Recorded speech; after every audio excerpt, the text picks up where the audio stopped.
মিয়া মুছলমান নকব বিদেশী না স্বদেশী সেইটো কথা সদু অসম ছাত্ৰ সন্থাৰ দৰে জাতীয়তাবাদী সংগঠনৰ পৰা আহি ৰাজনৈতিক জগতত প্ৰৱেশ কৰা তিনিবাৰকৈ নিৰ্বাচন খেলি এতিয়ালৈ এবাৰো জিকিব নোৱাৰা এইগৰাকী ভণ্ড নেতা হ'ল লুৰিণজ্যোতি গগৈ।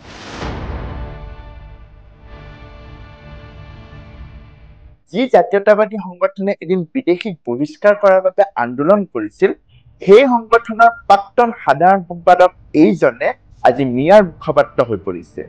যি কংগ্ৰেছৰ গুলীয়ে 855 জন ব্যক্তিক শ্বহীদ কৰিছিল, সেই কংগ্ৰেছৰ সৈতে মিতিয়ালি কৰি নিৰ্বাচন জিকাৰ আশাত মিয়া সম্ৰাট গৌৰৱ গগৈৰ সুৰত সুৰ মিলাইছে এইজন মিয়া মুখপাত্ৰই। কা আন্দোলনত 1,50,00,000 মানুহ ট্ৰাকে ট্ৰাকে অসমত সোমাব বুলি ভুৱা বাতৰি প্ৰচাৰ কৰা এইজনে উচ্ছেদিতসকলৰ হৈ মাত মাতিবলৈ গৈ কৈছে যে উচ্ছেদ কৰা মাটি হেনো আদানী আম্বানীক দিব।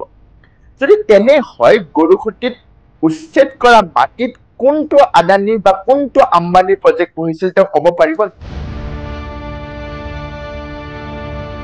দুখ লগা কথা যে লুৰিণজ্যোতি গগৈৰ ৰাজহুৱা জীৱনৰ আটাইতকৈ বেছি অৰিহণা যোগোৱা সংগঠন আছুৰ নেতৃত্বত চলা 83 আন্দোলনত আটাইতকৈ বেছি প্ৰভাৱ যদি হৈছিল সেয়া হৈছিল গৰুসুটি। আজি মিয়াৰ মুখপাত্ৰ হৈ ঘূৰি ফুৰা এইজনে যদি এবাৰ গৰুসুটিৰ প্ৰকল্প চাই আহিলে হয়, তেতিয়া চাগে তেওঁ বুজিলে হয় যে সেই অঞ্চলত আজি কিমান সকাহ পাইছে তাত উচ্ছেদ হোৱাৰ কাৰণে।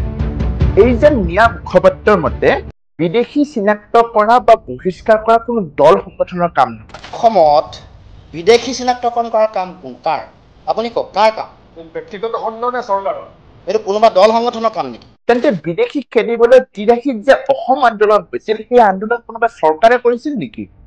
কেৱল আপোনালোকৰ বাবে অসমে 1951 চনৰ পৰা 1971লৈ বিদেশী ভোটা কঢ়িয়াব লগা হোৱা নাই জানো? আছুত থাকোঁতে চিৰ ফুলাৰ কথা কোৱা আৰু এতিয়া কথা কোৱাৰ মাজত বহুত পাৰ্থক্য আছে এইজন নেতাৰ। তেওঁলৈ আমাৰ এটি অনুৰোধ, 26ৰ নিৰ্বাচন আহিছে, গতিকে এইবোৰ কথাত গুৰুত্ব দিয়াতকৈ ধানৰ বস্তা কেনেকৈ কালেকশ্যন কৰিব পাৰি তাৰে চিন্তা কৰক।